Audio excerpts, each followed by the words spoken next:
Not gonna lie, we're at the beach. So if you hear kids stomping, I can't help you. Let's get this podcast started.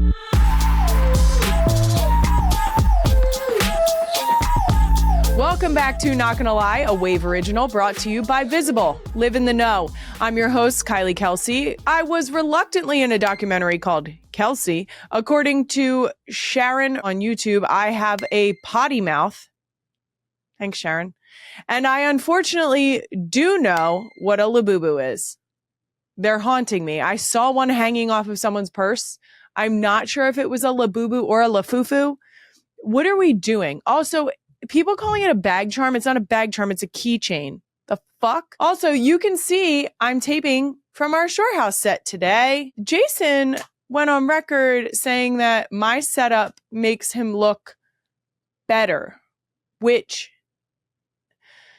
I think it's very hard for him to look bad. So let's start there. But second, that is almost to me saying that this is enhancing for me. Also, when I came in to put my headphones on, they were stretched out. It was like the cutest little, like, oh, he was here. But also, I look good without these lights. I almost said it with my whole chest. Almost. Then I was like, they're really helping the bags under my eyes. Okay, coming up on today's episode, NFL training camp starts this week. So I'm going to get honest about our family's experience with Eagles camp over the years. After that, you're going to hear my conversation with Emmy Award-winning stand-up comedian Jerrod Carmichael. I had no business talking to Jerrod, but it was incredible. We got to chat for the first time ever in Buffalo. When Jason jumped out of the suite and did his whole shirtless. But before we get to that, quick merch update. We've officially restocked and extended our range of sizes on our merch. We've got you, real ones. Check it out now at nglkylie.com. Queen Emma knows that I can't let this one go. So if anyone knows a person who owns NGL with Kylie.com and they want to rat them out or they want to, come forward themselves, just come forward and tell us. We want to know. We just want to have a conversation. All right, moving on. Let's get into the brand new edition of Can I Be Honest? This week, can I be honest about NFL training camp? I'm gonna be. This is now the second training camp since my husband has retired, so I want you to take all of these thoughts with a grain of salt. I know we are 2 years removed now, and it's lovely. For anyone who isn't familiar with the NFL, as of today, 32 teams have officially started training camp. It's basically preseason, okay? Another name for it. The Eagles have the option for the guys to stay overnight. Jason, when we were living in the suburbs, would often just move down to the hotel because they are there for so many hours during the day. And then all he does is go to sleep, get up and do the exact same thing the next day. And then they would get 1 day off a week. And he would come home the night before, be home all day the next day, and then report back. The best part about being a spouse during preseason is when preseason's over. It's not great. Even when Jason would stay at home for training camp, it was still the only thing we got to do was sleep next to each other. So he wasn't home for dinner. He wasn't home for breakfast. So while Jason was playing, we had Wyatt, Ellie, and Benny. So in an effort for the girls to see Jason and to get to play with him and sort of enjoy some time, we would go to training camp probably once or twice a week. But the girls would love to go to training camp for two reasons. Number one, Rita's water ice. And number two, they got to play with Jason on the field afterwards. There's a lot of videos over the years that have come out, specifically Jason playing with the trash cans. People were bothered by that because it was a trash can. But what you don't know is that at those practices, those trash cans are just used to store footballs. So it's not gross. There wasn't trash in the trash can prior to my children being in the trash can. So not that weird. That does it for Can I Be Honest about training camp. Moving on, let's get to Doom Scroll of the Week. First up on Doom Scroll, the WNBA All Stars made a statement in badass fashion. Okay? When they came out for their warm-ups, their t-shirts said, "Pay us what you owe us." Nafisa Collier from the Minnesota Lynx said it best. Queen Emma, the clip. What do you mean by what you owe us? The players of what is building this brand and this league.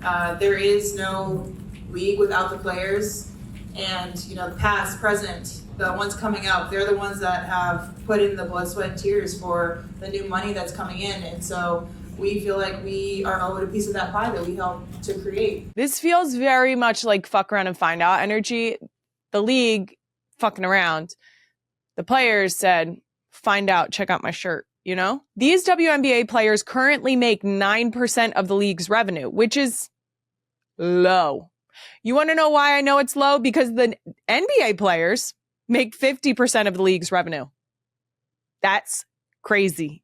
That is a massive disparity. Players, they're just looking for a larger share of the revenue. And this is an important point. They are not looking to be paid as much as the men. Okay, they're not looking for that, because I think that's important to share. A lot of people, when they take issue with these conversations, are having issue with the fact that the women's side of the sports are not bringing in the same amount of revenue. And so therefore, how are they supposed to be paid out at the same level as the men? Obviously, the WNBA knows what they're negotiating. The people whose argument is that they are not bringing in as much money as the men can kick rocks, because that's not what the WNBA is trying to do. The new media rights for the WNBA, they will be worth $2.2 billion. If they have increased their value in media by 6 times, then we need to jump that percentage so that the players can get paid out appropriately. As Nafisa said, they're the ones who are creating the entertainment to bring in this revenue. They are the personalities that people are latching onto. They are the athletes that people are there to support. They are why the fans are there. You're not getting money unless those women are on that court. We're going to have in the WNBA 3 new teams by 2030. Shout out Philly. The ratings are up 23%. Ticket sales are up 26% since last year. We know that this has only sparked a fire that is burning bright, okay? We are watching women's sports more than ever. But we need to make sure that our female athletes know that they can be compensated appropriately for being someone worth following. They are role models to young women everywhere, and they are bringing in the revenue that they should get a share of. I love these shirts. I love the fuck around and find out energy. And to round out my doom scroll, I scrolled my way to an article from The Wrap with some news about one of my favorite kids' TV shows. The headline says, Miss Rachel was the 7th most watched show on Netflix in the first half of 2025. It was also the most watched season of children's television on Netflix. Miss Rachel, go off. We love that. I have said multiple times that we love Miss Rachel, and Miss Rachel is great because she sings the songs that you would love. She does legitimate speech pathology tactics and practices within the show. And also, my kids love her. Since I'm talking Miss Rachel, I figured now would be a great time to debut a new NGL guide for parents looking for screen time recommendations this summer. As always, these are my personal opinions about kid shows.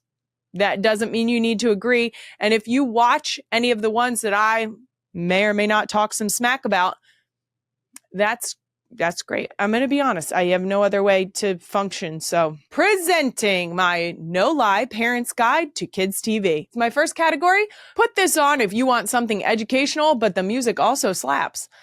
Miss Rachel, obvious. Okay. Little Bunny sleeping. We were on that so hard. I can't tell you how many videos I have of my children pretending to go to sleep on the living room floor before they hopped the crap out of the rest of the song. Also, Sesame Street. It's a throwback. Big Bird is aging like fine wine. I want to know his skincare routine because he doesn't look a day older than when I used to watch him when I was little. It's crazy. The second category, I've seen every episode 100 times and I'm actually okay with that. I'm going to tell you one of my favorite ones. And I think this is most parents' favorites, Bluey. First of all, short episodes. I love that because before bed, we can say 1, 2, 3 episodes. Even if you watch 3 episodes, you're barely hitting the threshold that you would hit if you watch 1 episode of something else. I love that. Another one that is very rewatchable, Peppa Pig. It's simple. It is lovely. It is honestly kind of funny. Have you seen Daddy Pig? Zaboomafoo. This is mine. Zaboomafoo's mine. I put it on selfishly. I love that lemur. I love that he looks a little unhinged. I've said it before and I'll say it again. That show is for me. Third category, shows from my childhood I want them to appreciate. The Big Comfy Couch is the first one. Lunette and Molly are just hanging out on a couch. There's some dust bunnies underneath. They pull things out of the cushions. It's a great show. The other shows that we watch from my childhood is SpongeBob. Classic. I don't need to explain myself. PB&J Otter. I can the second I said that, it started the whoa. It's stuck in my head. And the last one, Bear in the Big Blue House. When he leans forward and sniffs the screen in the beginning, it looks just like Baloo. It's so cute. I miss that dog. The fourth category is shows to put on when mom needs to get other shit done. Okay. Big one, dishes. Anything of like that I can't have kids interested in. Sometimes it's just a matter of sending an email, or maybe I can't do something while someone's talking to me. So I need to give them 1 episode of something. And these are the shows that I put on. Number 1, Tots. I'm pretty sure I've expressed our love for Tots on here. Tots, number 1, we listen to the soundtrack in the car. Outstanding. It's very good. Underrated soundtrack. I have woken up multiple times at 2 a.m. singing the song in my head. They just get stuck in there. And the other one, Puppy Pals. Bingo and Rolly are up to something. Category 5. What the fuck is going on here? These are shows that I really just have a lot of questions. Number 1, Yo Gabba Gabba. What the fuck? I'm sorry. What are they? If you've not seen that, you should look it up. Just Google Yo Gabba Gabba and you will literally say, what the fuck? Chicken Squad. Why are chickens doing missions? Why are they doing missions? I'm confused. I like chickens, but I'm confused about this show. The last category, no offense, but it's banned from my house. Okay. These shows are banned for a multitude of reasons. Some of them, I'm pretty sure there are studies that have shown that these shows are not correct. They shouldn't be. Let's just get into it. Number 1, Coco Melon. No. Aggressively no. So no that if Coco Melon comes up on any of the screens, my daughters say, oh, we're not allowed to watch that, because I have doubled, tripled, quadrupled down. We are not watching Coco Melon in our house. I do think that we should question anything that locks kids in the way Coco Melon locks them in, specifically as early as Coco Melon does. Now, if you don't have kids yet, or you haven't seen Coco Melon, you might think I'm being a little unreasonable and a little dramatic, but you're fucking wrong. It is not good. Sorry, Coco Melon. No, I'm not. You're not allowed in my house. Don't come over. I'm not answering the door. Blippi. I don't even know where to start with this one. Blippi's weird to me. I don't like it. I understand that some of it is educational. I understand that it started like as an educational base. I'm good. Teletubbies. This one is banned for a very specific reason. Ellie thinks it's creepy. They have TVs in their bellies. What? This Teletubbies could kind of double. They cross categories here because they could definitely go in category 5 with what the fuck is going on here. But they are also very much banned from our house. So Teletubbies, both category 5 and category 6. Let's just go there. Last thing on my kids TV guide, you'll notice I listed Sesame Street, a PBS show, in the top tier here. And that's because it's a timeless educational institution that everyone deserves to access. You see what I'm saying? Everyone deserves access to PBS. Don't worry. I'll be making a donation to the local PBS station. I encourage others to do the same. And that does it for Doom Scroll of the Week. Jerrod Carmichael is coming up right after this message from me about Visible. Today's episode of NGL is brought to you by Visible. Everyone loves a good hack, whether it be a makeup hack, a cooking hack, or even a parenting hack, like my trusty timeout step, or the fact that the candy and treats that are at the register in the grocery store, they live there. We can't take them away from their home. You get it? You see what I'm saying?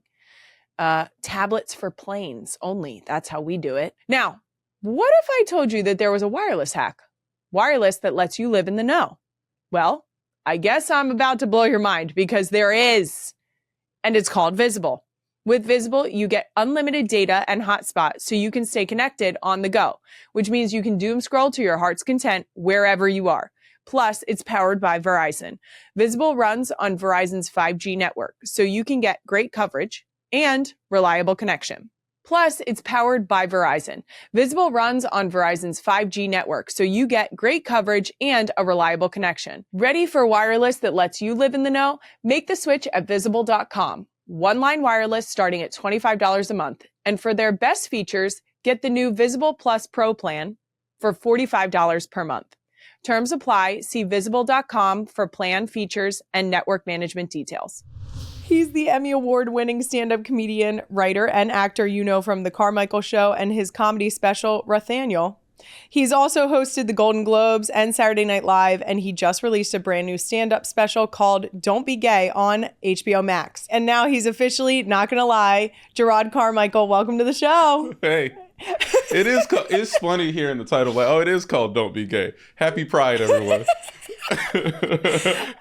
For anyone who doesn't know, we met the first time at my brother-in-law's game in Buffalo. We were in Buffalo. Why did we choose Buffalo? You know, because we like excitement. We like an adventure. We like to see people shirtless jumping through flames. Yeah. Now, when you were introduced to like our family, because my mother-in-law was there, I believe my father-in-law was there with us as well. When you were introduced to the Kelces, did you think that it was going to end up with someone shirtless jumping out of the suite? You can't really expect that. You can't expect that because you think you're meeting a family and you don't expect like anybody to take their shirt off. They'll be on their best behavior. But it was fun. Your mother-in-law is really cool. Yeah. Speaking of not gonna lie, right? I really I meet her and like she's like so nice and so kind and sees past all my bullshit.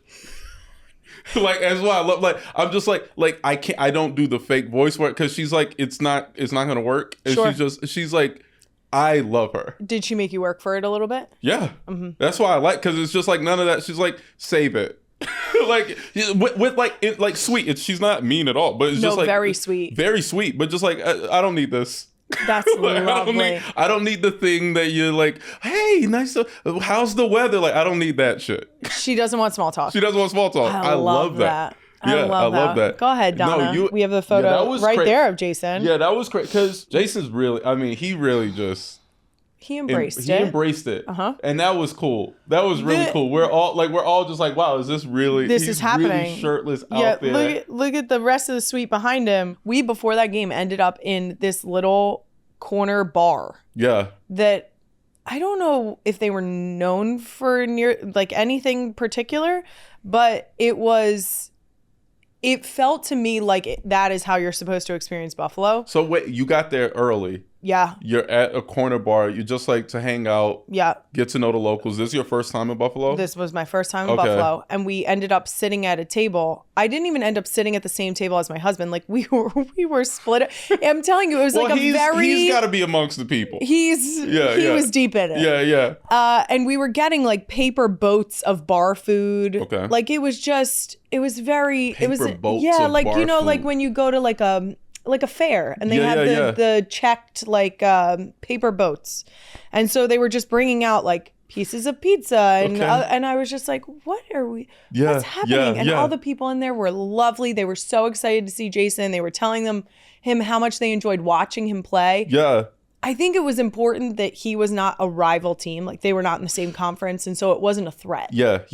He came in peace. He was able to be like, it was a diplomacy mission. Very much. Yeah. No, but I remember being in a corner like with you and just like where it was safe. Right? Just like we were kind of hiding in the corner. the back. We were kind of hiding in the back and like it was like really safe. I was like asking about food in Philly. We were in a comfort conversation back there. Yeah. It was definitely you made me safer. feel warm in Buffalo. Oh, good. Thank you very much for that. No, absolutely. I did notice that you wore red to the game. Yeah. Are you a Chiefs fan? Oh yeah. My loyalty is with them. Like, cause I grew up in North Carolina, but like my dad was is a Cowboys fan. So that was like in the house, like Cowboy. We had an Emmitt Smith corner, just like posters, just like Michael Irving and Troy Aikman and all that was like dolls and mugs and all those things were around the house. Right, but you had more sense about you. Yeah, well, so my into football was through Madden. I played Madden a lot. Perfect. So I grew up playing Madden and I played with the Colts. And I played with, who else did I play with? I was like Indianapolis Colts for a long time. And then I was like, I had no loyalty. Sure. I had no loyalty. And then Travis was nice to me. And I said, I will follow you wherever you go.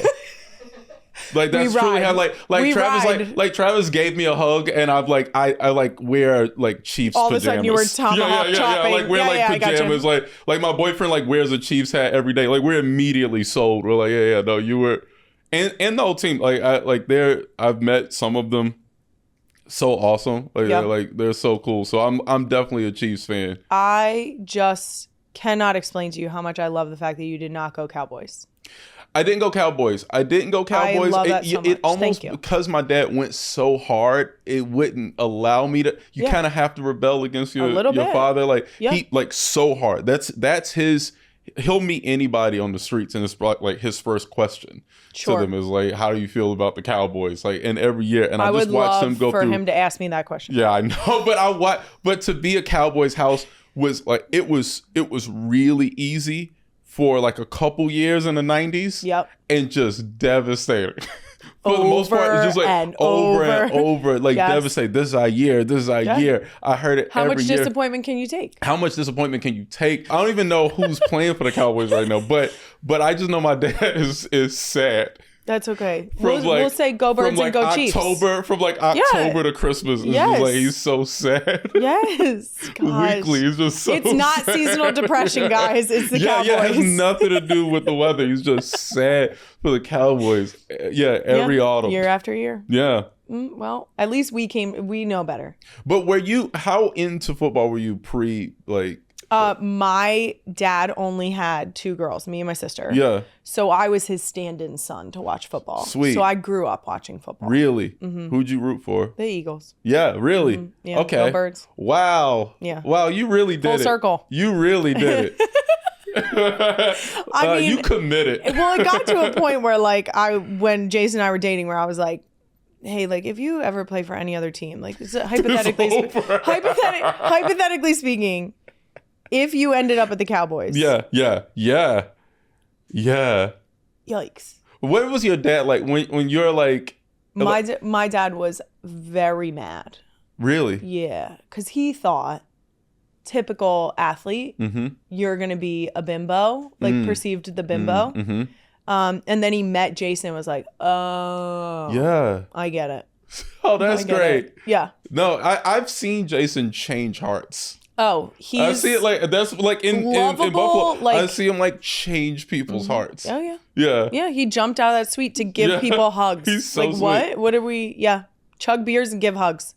That sums him up. Chug beers and give hugs. Yeah. Yeah, sums him up quite well. Yeah. Can you tell me? I do want to know about having a kid because I really want to get one of those. Okay. Yeah. And like right now, like me and my boyfriend, we get in arguments over our hypothetical child. Sure. Like we like we're, how you we're raising already, them? How you raising them? How we're raising them. Schooling. I'm pro public school. He went to a private school. Sure. Like right now, our hypothetical child's name is Bento. He's half black, half Japanese. Bento. Yeah. I Is call that him a Bento. nickname or that's it's a little nickname? That's birth It's a little certificate? nickname for him, but Okay, like got it. it's Okay. like little Bento, and we talk about Bento Sure. a lot. But we're not gonna make Bento his government name, are we? Who knows? Maybe. You know, who knows? Maybe. My name's Rothaniel, so anything goes. I love that. It could be anything. Okay, I love that. But little Bento, but like He could have like Ben or Ben. He could go by Ben or Benny, Benny like, if he Benny. doesn't feel committed to the Ben. I love this. Yeah, Okay, maybe it's a nickname, versatile. It's versatile. Or maybe if you can put quotation marks on the birth certificate, maybe is that. My question is, how do you make a cool kid? Because it's really important to me that the child is cool. That's all I talk about. And like my boyfriend talks about education. And like, first of all, with like being gay, it's like we got too many options. Like, cause like our baby will come via like my lawyer will know first. Like, you know, like it'll be like a lot of paperwork signed and they gotta like fly a woman in from a like it's a lot of flights and paperwork before a child is in my home. Yes. So it's already too many decisions. Pre-child. Like, what do you do to keep the kids cool? I have no fucking clue. Because, like, they have huge shoes to fill as far as coolness. I'm not even talking about, like, career. I'm not talking about achievements. I'm talking about just cool parents. And I feel the same. Like, I feel like I'm pretty cool. Very. Thank you. I feel like they absorb. They'll have to absorb some of that. Yeah. I do think that they come out who they are. Yeah. It's hard it's hard to. You're just like, kind of there to like guide keep them. them safe and like That's it. and, like, keep them alive. Yeah, keep them alive. Yep. And hope for the best. But do you try and imprint? Because it'd be really hard for me not to do the thing like to I think just like being yourself and the way that you interact with your kids, they sort of like pick up on all of that. And so they start to have little bits of your tendencies regardless. But the most beautiful thing about you choosing to have kids is that it is the most intentional child and family. Yeah. That's beautiful. Yeah. I think you should. I would love to have life not be about me. It's so me. My life is so me all day. It's just But are you enjoying it? Yeah, no, I like it, but it's like I'm kind of like exhausted by it. It's just like me. I love to have it be about someone else. Sure. Like, oh, like now the focus, the energy, like the choice, like I have to consider someone else. Like that would be nice. It's growth. Yeah, I like to grow up. Sure. Yeah, I guess that's what I'm trying to say. I didn't say grow up. You say grow up. You know, I say grow growth. I need to grow up. Well, I'd love to get into your career a little bit. Oh, now that we've you wanna gotten talk it, about that? I do want to talk about that. All right, we'll get back to Bento. First of all, congratulations. Yeah, we'll come back to Bento. Don't worry, I'm coming back. Congratulations on your brand new stand-up.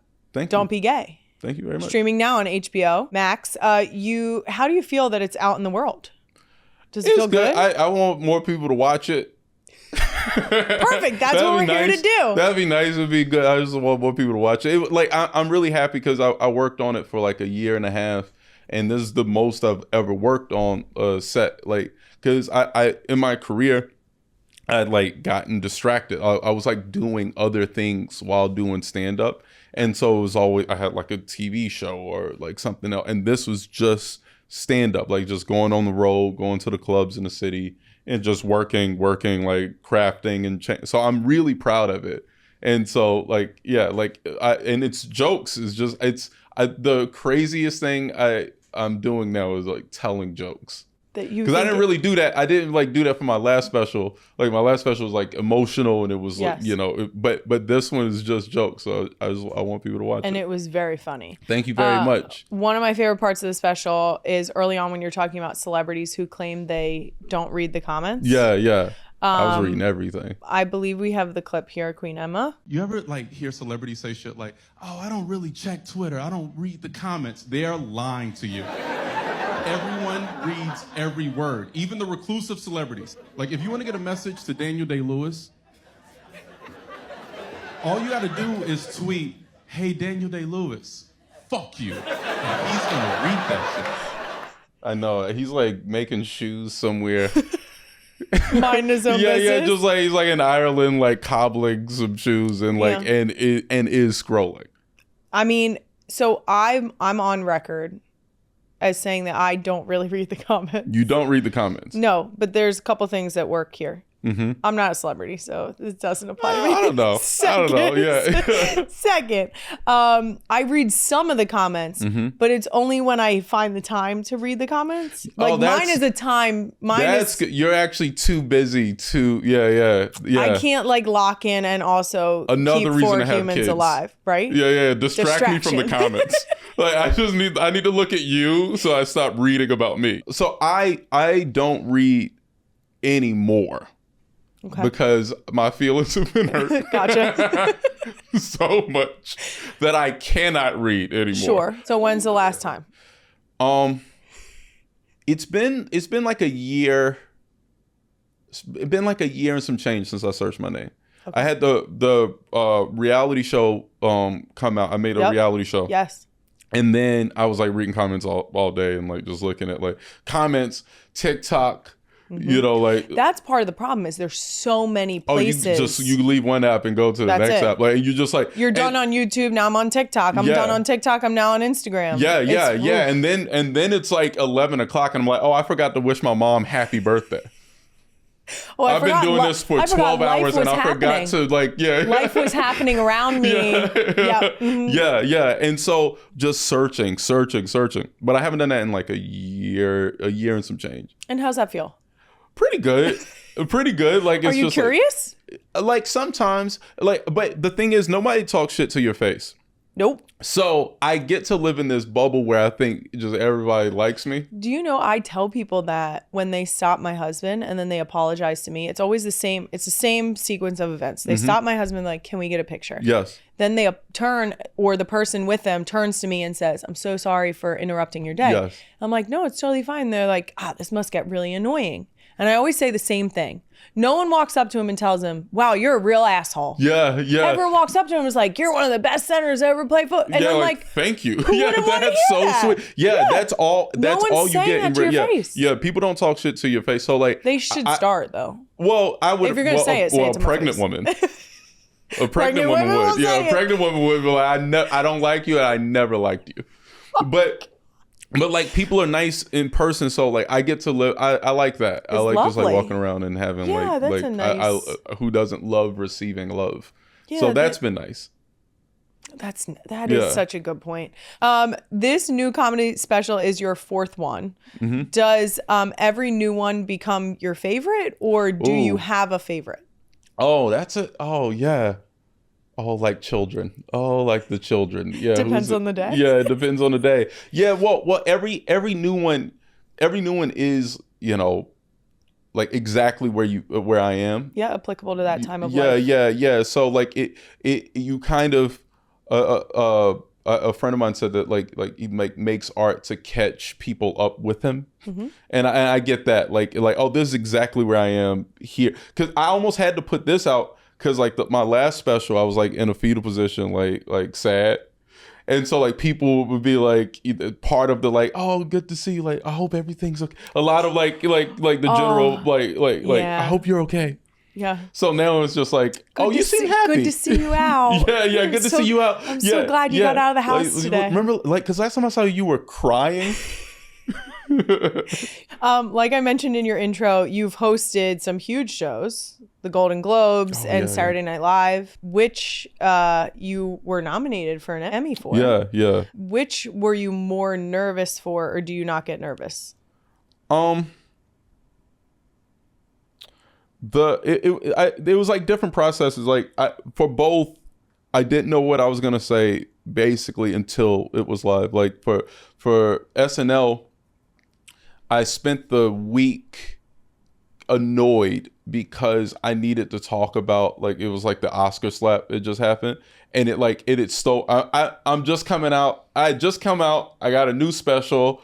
I'm wearing a white suit with no shirt. This is about me. And then all of a sudden it's like, I guess I have to talk about like this thing that happened. So like just trying to find a way to like address that without like, so I was annoyed. I was annoyed but I had fun doing it. I had fun doing the monologue, but I was like annoyed all week. And kind of the same thing for the Globes, that like I'm like the first Black host of this thing, and you know that like it's like 80 years of the show, they never had like a Black host. They like come off like this race scandal, and now I'm here, right? And it's just like, hey, just smile and make jokes about the celebrities. Like I would have wanted to do that, but I couldn't do that. Like I knew I couldn't do that. Like it was something like I had like a responsibility, I guess you would say, to like address that. And so like that was kind of stressful for me, because I was put in this like really impossible. I did it to myself. I didn't have to say yes, but like I found myself in this like really impossible position, like where I was like, I have to like make a monologue that explains my reason for being here.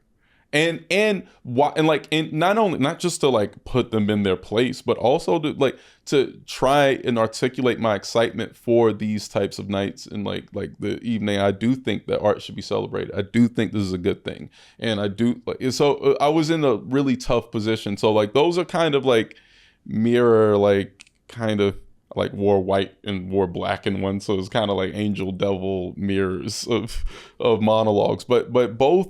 I got a little nervous, just at like getting the words right. Like, what am I gonna say? Like, I was a little nervous for both of those. Maybe I'll do it again. No, well, the Golden Globes would never have me back.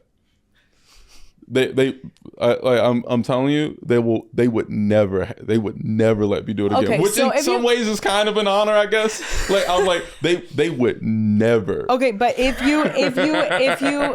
you had to host, the headlines something, were just like, they're like I was like making people cry. So fucked up. You went full pregnant lady? Yeah. I went for pregnant women honest. Gotcha. And like, yeah, they would never. Like I know that for a fact. Okay, so would you? I knew that by the first commercial break. Because like I went to the dressing room. I was like, well, this is the last time I'll ever. Do you guys want I didn't even want to do it. I didn't even want to do it. I wanted to do it though. Okay. You were like, do you want me to leave now? First commercial break. Oh, do you guys want me to leave now? Actually, like there are certain producers that would have been like really happy about just like if I just like just rolled out. Yeah. It was so strange. I walked there I was staying at a hotel around the corner. Like they asked for the monologue. Like NBC Legal was asking for a monologue. I wouldn't give it to them. I refused to give the monologue because I didn't know the monologue. So I didn't know. They told me I had 3 minutes. I took 7. Mm. But I felt like I needed to say it. Like I had like things to get off my chest. And I was like, I need to say this. Yep. And then I walked back alone to the hotel. I didn't go to any party. I walked from. You're like, I'm walked I'm off done the work stage now. I'm and going walked home. back to the hotel and went to sleep and flew back to New York. Okay. How about SNL? Would you do SNL again? Maybe. That was fun. Okay. That was fun. That was fun. Let's manifest it. Yeah. No, that was cool. Okay, so you should do SNL again. Yeah, if they have me. Yeah. Okay, perfect. Let's manifest cool. That'd be fun. We'll manifest. Yeah. They'd listen to you. If you told them to do it. I actually, Come on, Jerrod wants to do it again. You hold a lot of influence. I want Jerrod to do it again. Yeah. Do I hold a lot of influence? Yeah, you'll come in. Yeah. If that's the case, then I'll come if Jerrod hosts it. You'll come. The family will come. I'm we'll make a inviting whole, myself. Yeah, no, we'll make a whole Okay, night out of it. Now, I'd love to talk to you a little bit more about your acting career. Oh, no. Because, as the real ones know, I'm a Transformers super fan. Oh, and that was fun. I was talking about that the other day because like we were, man, like I did Transformers because it's like Michael Bay. Yeah. I had a meeting with Michael Bay. And he was like, "You want to do it?" I'm like, "Yeah, of course, I'll do this." What else was I doing this summer? We're shooting in Michigan, outside of Detroit in Birmingham. There's this hotel called the Townsend, and I was like, they made me 8 cookies every night. And I was watching. Anyway, I love that experience. This is a great Italian restaurant across the street from the Townsend.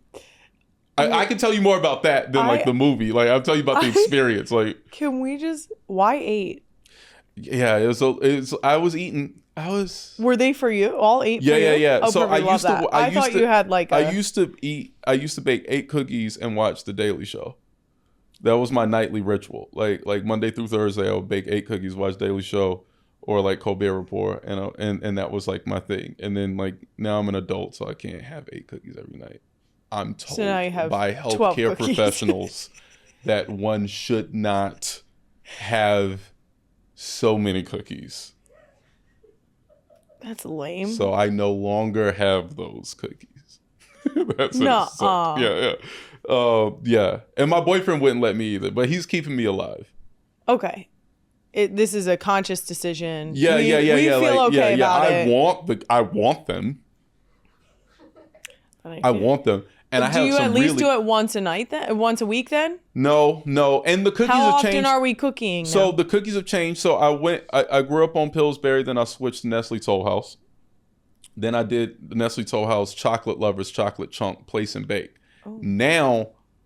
Now, Jock Torres makes. He has like a cookie mix. They're giant. I'm gonna send you some Jock Torres. I'm not even shitting. I'm gonna send you some Jock Torres cookie mix. I got like 4 boxes in the cabinet. I should have brought you one. And I make these like large cookies. Like just like I can only make 4 at a time. And then, but they're the best cookies ever. I'm a chocolate chip. I love that you've beat the system. Yeah. You are no longer doing 8 cookies. I do 4 large. Yeah. I do 4, and I say they're for everybody, but they're like really for me. Yeah. I'm a chocolate chip cookie like connoisseur. Yeah. All of your acting roles in TVs and movies, what was your favorite? So, yeah, like I acting is something I'm like I can do it, but I'm not like I was really bad in my last role, and that kind of I was like really bad in Poor Things, and I'm next to like the greatest living actor. like Emma is just like incredible, and I'm like not like I was like kind of out of my depth, and like just trying, and I respect Yorgos so much. He's like so like he's one of my favorite filmmakers, but just trying to find my footing in it. And like often when I'm acting in something, it's something that I also wrote, or like I've been directing, or like that it's mine. So I'm so concerned about production that I haven't been able to just like get lost in a role to like fully like. I think if I did it now, I think it would be different. But like after reality show and like I have a different relationship with cameras now, so it may be better, but like I usually have not liked it. Now, the last question I have for you, I often ask parents what the best parenting advice they've ever received, but I would like to ask you, what is the best comedy advice? Probably something like Bo has told me, like the way to not be cool is to try to be cool. Is great advice. That's very good advice. Like if you try to be cool, it'll be the least cool thing you've ever done. Thank you so much for joining me today. I cannot thank you enough. Time. This was amazing. You're so fun to talk to. Your new special is outstanding. Thank you. It is called Don't Be Gay. It is on HBO Max, streaming now. I'm encourage everyone to go watch it, because apparently that's the only reason why Please watch. Jerrod's out in the wild. I'm out in the wild. But like, please watch it. You should. It's hilarious. It was incredible. And thank you so much for being here. Thanks for having me. And that's a wrap on another episode of Not Gonna Lie. You can find even more clips from my longer conversation with Jerrod on my YouTube channel on More Shit Monday. I'll be back next Thursday with a brand new episode. Follow Not Gonna Lie on all social media at NGL with Kylie. Listen and subscribe wherever you get your podcasts. Get your official NGL merch at nglkylie.com. Not Gonna Lie is a Wave original brought to you by Visible. Live in the know. Thanks to the real ones for tuning in.